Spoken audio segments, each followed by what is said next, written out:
नमस्कार, मैं शालिनी और आप देख रहे हैं केकेएन न्यूज, जो आपको निष्पक्ष सच्ची खबरें सबसे पहले केकेएन न्यूज पर मिलती है।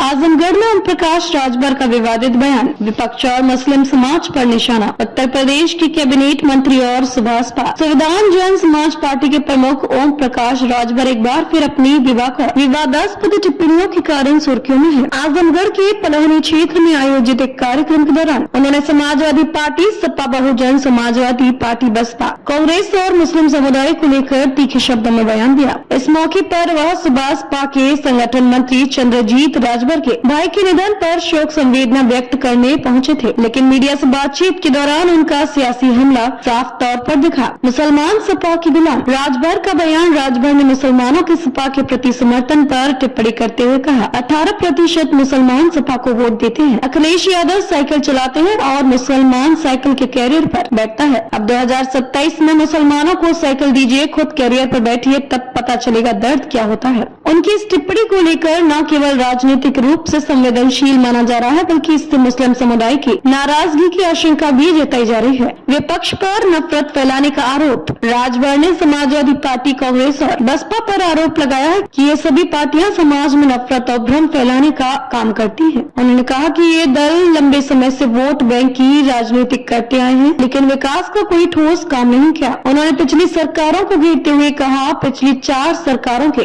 करीब 800 सांप्रदायिक दंगे हुए, लेकिन आज शांति और विकास का माहौल है। विपक्ष से पचा नहीं पड़ा। भाजपा सरकार का बचाव और मुस्लिम IAS की उपलब्धि। राजभर ने भाजपा सरकार की नीतियों का बचाव करते हुए कहा कि सरकार ने बिना जाति धर्म के भेदभाव के योजनाओं को आम जनता तक पहुंचाया है। उन्होंने कहा, आजादी के बाद पहली बार 51 मुस्लिम युवा IAS बने हैं। यह कांग्रेस, सपा या बसपा नहीं कर सकी। अगर भाजपा मुस्लिम विरोधी होती तो क्या ये संभव था? उनका यह तर्क भाजपा सरकार के प्रति मुस्लिम समुदाय में भरोसा जगाने की दिशा में देखा जा रहा है। इमरजेंसी और कांग्रेस पर हमला। राजभर ने इमरजेंसी की 50 वर्षगांठ का जिक्र करते हुए कांग्रेस पर हमला बोला। उन्होंने कहा, 1975 में कांग्रेस ने लोकतंत्र की हत्या कर दी थी। न पत्रकार बचे न नेता। संविधान को ताक पर रखकर तानाशाही थोपी गई। सपा विधायकों के निष्कासन पर तंज। सपा द्वारा हाल ही में 3 विधायकों को निष्कासित करने को लेकर भी राजभर ने कटाक्ष किया। उन्होंने कहा, ये विधायक 1.5 साल पहले ही पार्टी से बाहर हो चुके थे, अब सिर्फ दिखावे के लिए निष्कासित हुआ है। आने वाले समय में और भी नेताओं को पार्टी से निकाला जाएगा। भाजपा विधायकों पर कार्रवाई और चोटी काटने की घटना। हाल ही में भाजपा विधायकों पर प्रशासनिक कार्रवाई को लेकर